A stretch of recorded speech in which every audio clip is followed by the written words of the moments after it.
Hello, everyone.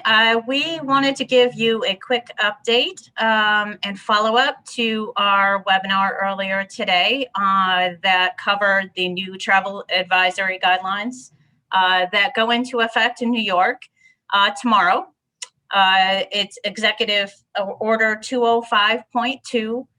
And under these new domestic travel advisory guidelines,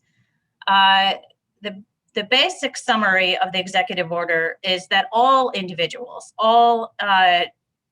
traveling into New York, anyone entering New York from a non-contiguous state, must quarantine for 14 days.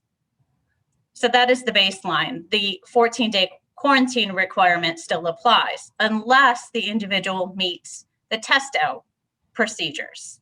So the test out procedures under the executive order, this is assuming that the individual has been out of New York for more than 24 hours. The individual can exit the 14-day quarantine by meeting this test out procedure. The individual that's traveling out of New York must obtain a test within 72 hours of departure from the out-of-state location and prior to their arrival in New York. Just to be clear, as I know individuals had questions about that 72 hours, that test out of state. It is not 3 days or 72 hours before you return to New York. It's within 72 hours. So the out-of-state test could be done a day or 2 days before you anticipate coming back home to New York, or could even be done the morning of returning to New York. Individuals do not need to have the test result in order to return to New York, so long as they are not traveling by plane. So if they're driving, they can come back to New York, and that is obviously because they will then be subject to a quarantine. So they've got the out-of-state test within 72 hours from their departure prior to coming back to New York. The traveler then, upon arriving in New York, enters a 3-day quarantine. On the 4th day, the individual may obtain another COVID test. And if both of those tests are negative, then the individual can exit the 14-day quarantine early. They have to wait until they've received confirmation that both on the second test. So you will have to have receipt of the both negative tests in order to exit the quarantine.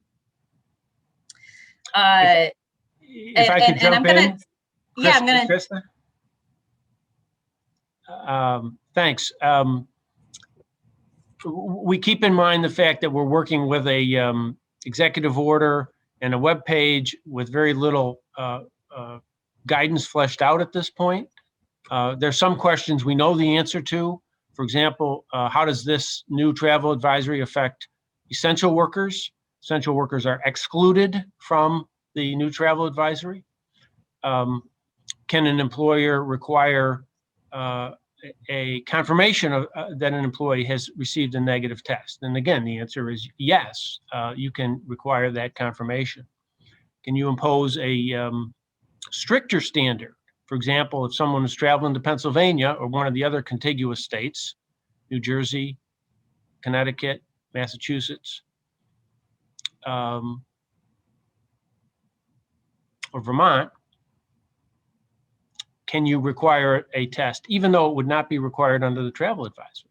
These are all questions that we addressed in the webinar today, along with others, and we're planning a pop-up webinar to delve into this more deeply. Look for our information on that. Thanks very much, folks. We appreciate your staying with us, and we hope that we are helpful in answering your questions about this new travel advisory.